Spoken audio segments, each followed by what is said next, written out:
first edition for Infocus for 2026, we held discussions with the National Agricultural Research Institute's Director General, Dr. Nelson Simbiken. We discussed the role NARI is playing in the agriculture sector in Papua New Guinea, as well as some of its proposed reforms it will be undertaking in the coming years. Dr. Nelson Simbiken, thank you for joining us. Thank you for asking us from NARI to be present in your Infocus. Now, firstly, Dr. Simbiken, Papua New Guinea has just celebrated its 50th anniversary, and as agriculture has been characterized as the backbone of the Papua New Guinea economy. Why hasn't Papua New Guinea been able to fully capitalize on the opportunities and the potential of commercial agriculture since independence? The simple answer is that we have been focusing on the wrong path of business. For 50 years, we have rightly focused on subsistence sector to ensure food security. However, our research shows over the last 28 years that we have been heavily skewed toward production, helping farmers grow the crop while neglecting the critical steps of value chain, processing, marketing, and finance. We have been very successful in growing food, but we haven't built the systems to help farmers sell it commercially. The problem is compounded by institutional bottlenecks over the years. For example, in some high potential areas where we can grow crop for food, and we found that less than 40% of the money that is usually allocated for projects never get reached to the intended purposes. Actually, they have been spent outside of the project scope. There's delays in procurement and financial approvals. The National Agriculture Sector Plan that is now being developed for 2024 to 2033, the National Agriculture Plan is a direct response to these bottlenecks, institutional bottlenecks, and issues that we were not able to fully capitalize the opportunities. The plan in itself is mandating a clear shift from subsistence market-oriented agriculture with a strong focus on commercialization and mechanization to unlock a true potential. So the plan is shifting, is to shift the smallholder traditional farming to commercial by shifting the mindset of production to growing to sell, which is a value chain approach and systems for commercial production in the country. So the simple answer is we have a plan that will now deliver on the opportunities that are presented to us. Now, Dr. Simbiken, you mentioned developing a clear value chain to international markets. One of the major export challenges confronting the PNG agriculture sector is PNG's inability to access a lot of the international markets due to stringent phytosanitary standards. For example, the export of frozen taro. How is NARI working around overcoming this challenge for the PNG agriculture sector? Overcoming these standards is about overcoming these issues is about certified quality products. NARI is tackling this with two-pronged approach. NARI has discovered that we were unable to sell to markets like Australia. We were able to export to New Zealand, but not to Australia because of the biosecurity conditions that are very stringent about consumer safety. So we were not able to meet the biosecurity conditions of Australia. While we have NAGIA, which is the National Agriculture Quarantine and Inspection Authority in Papua New Guinea, that we use to certify most of our products to to be traded.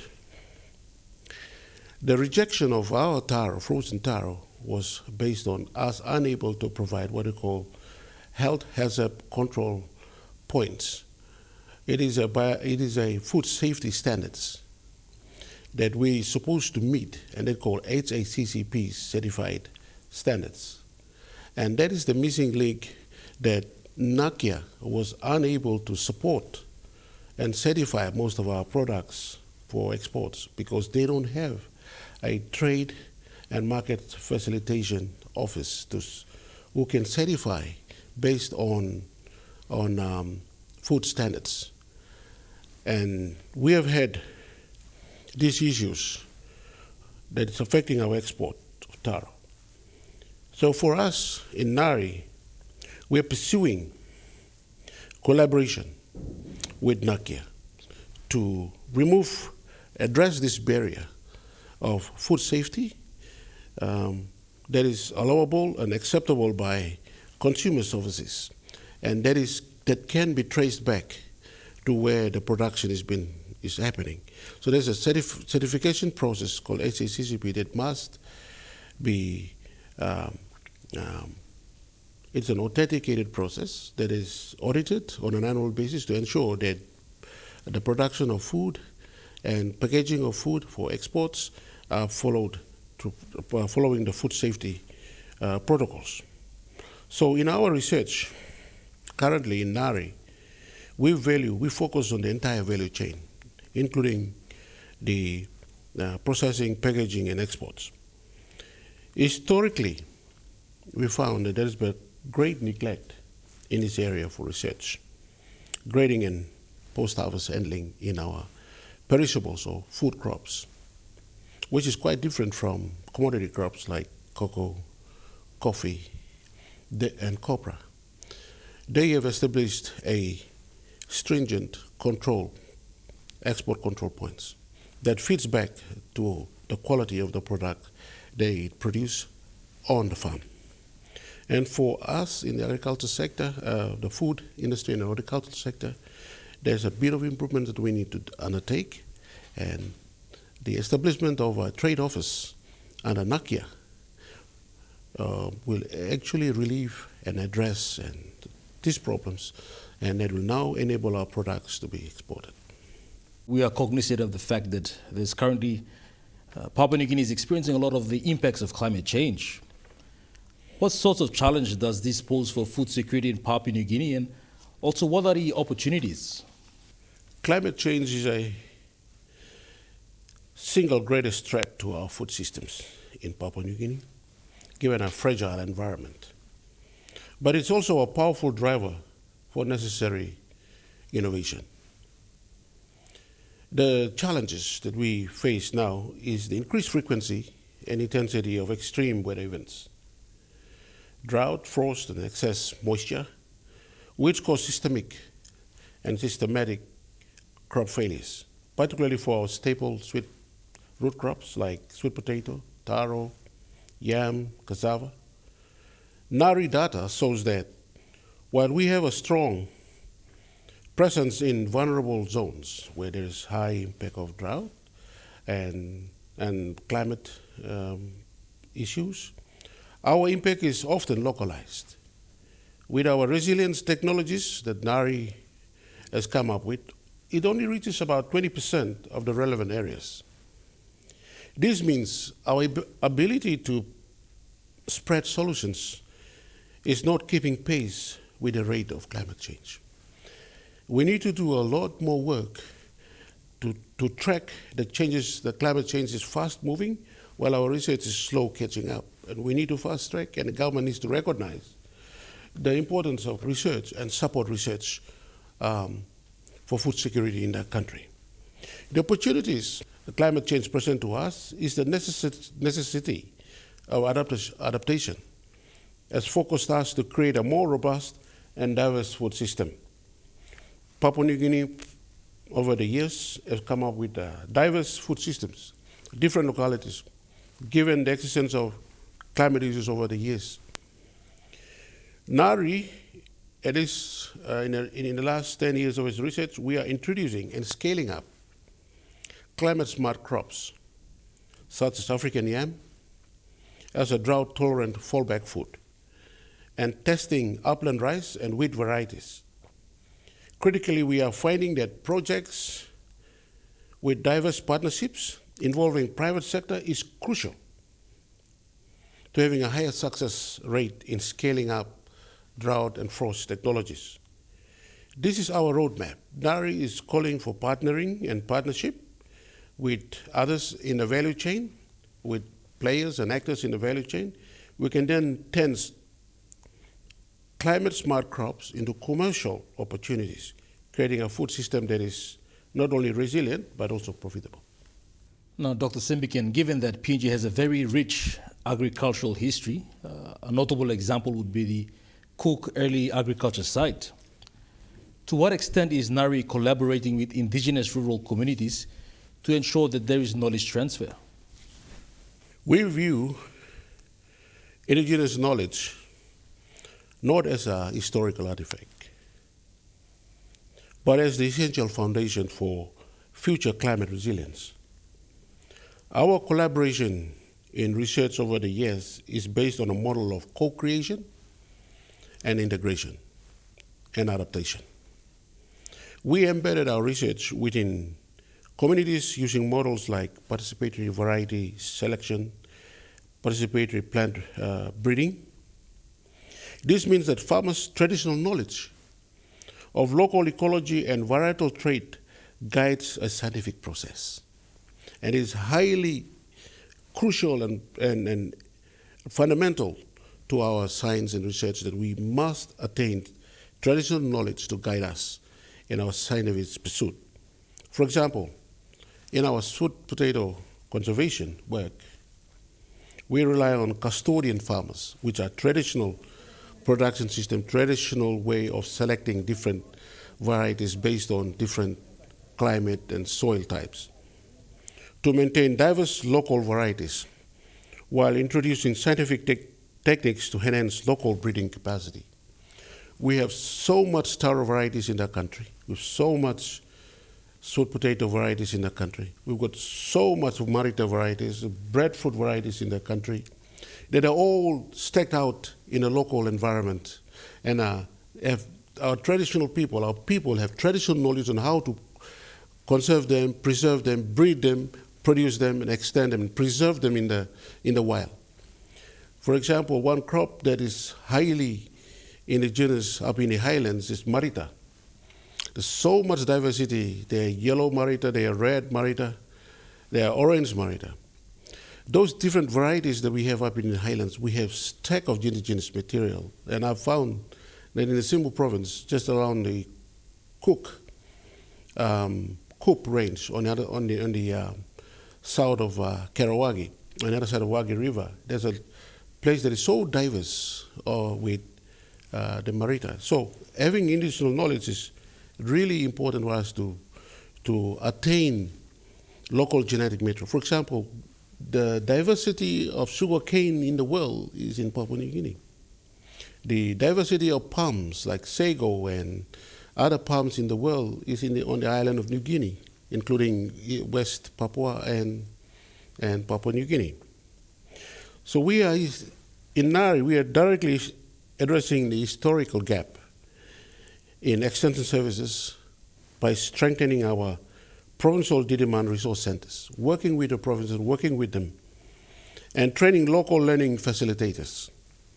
This ensures that new climate-smart technologies are disseminated through trusted community-based channels and making the transfer process culturally and ecologically relevant to our people so they can take ownership. They have the land and they've got the ecology, and we want them to become what we call participatory variety breeders and selectors.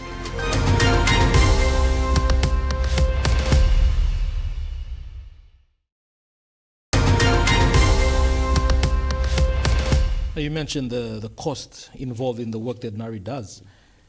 How critical are private sector partnerships and development partners support to NARI? Partnerships are absolutely critical. They are the key to moving from successful pilots to national impact.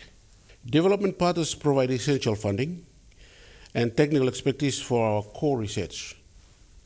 However, we have a strategic vulnerability in our country. We are too reliant on few large donors in our country. Most of our research in the country is supported by donors. And I must categorically say that most research is funded by donors and is less supported by our own national funding. So it is critically important to call on our government to fund research, agricultural research in the country. NARI has been working on the National Agricultural Research Systems, NAS systems, to bring all the research into focus so that it will be resourced well and it's supposed to be supported well. And that's how we have undertaken that review of ourselves, looking at how can we do better. So we need a diversified funding source based to ensure long-term institutional resilience or resourcing. The private sector is the missing link for commercialization. We need to create buy-ins for the private sector to come in, put in the money, inject the money. They know the way it matters to make profit out of, they'll inject their money. NARI internal review that we have undertaken showed that under the National Agricultural Research Systems, it showed that our substantial share of projects operation, most of research in the country are operating in silos. The institutions are operating in silos with few or no partners. Our NARI 2026 strategy going forward is to aggressively pursue public-private partnerships. And that is what the National Agricultural Research System is calling for. Because the private sector provides the market pool, investment, and logistical expertise needed to handle downstream activities like distribution and marketing, that we have, in the review, have come to realize that no one research entity will do production and commercialization alone. We need partnership. The data clearly shows that more partners equals more scale and more commercial activities. Dr. Simbikin, under the government's medium-term development plan 4, the government has envisioned to create 1 million jobs. What role do you hope NARI can play in this endeavor? NARI is positioned to be a key enabler of the 1 million jobs vision by transforming the agriculture sector into a modern, high-value source of employment. Our internal review of the institution itself, for the last 28 years we have conducted research. Last year in 2025 we have completed an internal review that informs us that we have, NARI is historically focused on technological outcomes at the expense of socio-economic impacts.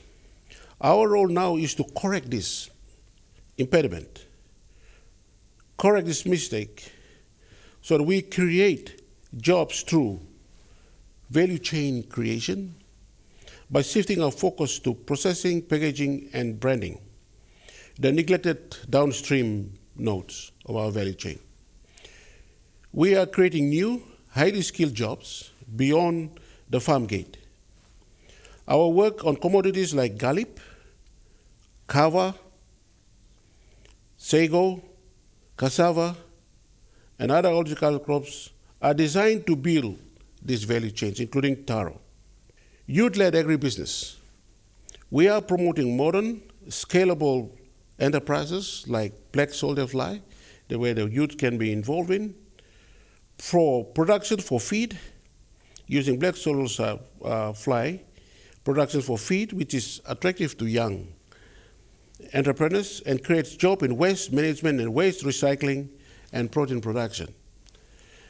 Mechanization of farm tools and machineries and creating efficiency. Our NARI's emphasis on mechanization, farm mechanization, will increase the efficiency of scale of farming or scale of production, which are essential for modern agricultural sector that can support 1 million jobs along the value chain.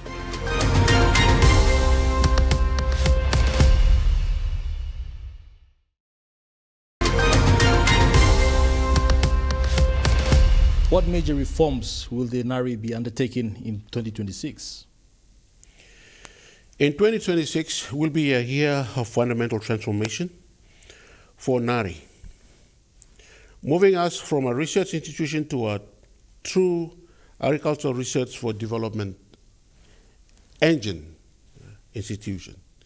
And NARI has started off with a brand new corporate way. We've launched our corporate way on Monday of this week.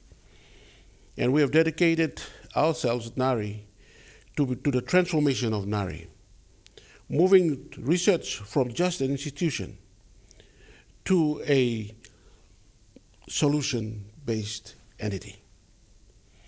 We have started the National Agriculture Research Review. The Act of NARI, the legislative framework that governs NARI since 1996, was more focused on a different trajectory of development. After 30 years, we have seen that trajectory is nowhere relevant to the current trend in how farmers are transforming themselves. When research is not supporting them, they themselves are way ahead with the use of modern technologies, YouTubes, Facebooks, collecting information all over the place, and started doing research themselves when research is catching up. The NARI mandate under the Act is outdated. So currently in 2025, we have started the review process of the Act, 1996 Act, to incorporate institutional and policy innovation, which will give us a legal and commercial agility needed to drive the sector forward. Market-oriented research and portfolios. The most significant reform in NARI going forward is the institutional pivot to rebalance our portfolio, focusing on entire value chain, from production to processing and branding, to ensure our research directly translates into profitable enterprises for farmers. And this can be done in partnership with the private sector. We endeavor in 2026 to ensure we enter into a digital accountability. NARI is fully digitized in its accounting system. It's a cloud-based accounting system that we have done away with. We are now becoming paperless in our account system, so that we handle and do everything digitally. We are strengthening our digital systems to track project performance and, most importantly, scale costs. This will allow us to move beyond pilot-style projects and ensure that successful technologies are rolled out nationally, making us more accountable to the farmers we serve. NARI in 2026 is endeavoring to build a national agriculture data, information and data system. This is a digitalized digital form of information that will be made available to our farmers. That through subscription, that through NARI with development applications that is AI assisted, so that farmers can easily access information of Papua New Guinea environment systems that will enable and support our agriculture. And feasibility studies of agriculture investments can be done easily by this. So we need a building that will cost us about 9 million kina to build, and it will be completely digitized. All historical data of agricultural research has been undertaken for the last 98 years in the country. We are keeping in manual forms in library, but we will convert them into digital form so that it's accessible using the current technology we have. Research in this country, by 2028, agricultural research would have reached 100 years of research in the country. The first research center, 1928, was established at Caravan in 1928. And in 2028, Papua New Guinea will celebrate the 100 years of agricultural research in the country. Caravan was the original research station for the country. And going forward in 2026, we want to partner with Nokia to ensure that biosecurity issues are addressed so that we create market access for most of our fresh produce to reach markets in neighboring countries, to the Pacific Island, to the developed economies like Australia, New Zealand, Singapore, elsewhere. We need to build a accreditation system where Nokia takes ownership of, builds the trade facilitation office, and NARI will support with the data that it had in research so that we can have quality products produced, processed, packed, and marketed. And that office in Nokia, the market facilitation office, will ensure not only phytosanitary certification, but to ensure food safety is part and parcel of the certification. Under the HACCP certification must be established. And that's why we want to establish a gold standard for certification of our products so that our farmers can export direct from farm to the tables in developed countries. So this provides PNG exporters, small, medium-term exporters. This creates jobs with the HACCP certification needed to access the world's lucrative markets, specialty markets. So this year, we want to see more partnership with Nokia and the private sector who is doing it now, so that they inform us of the right process to undertake so that there's more exports being undertaken. Dr. Nelson Sibiken, thank you for joining us. It's my pleasure. Well, viewers, that ends this episode of Infocus. Do join us again next week Monday on our regular time slot of 7 p.m. Till then, good night.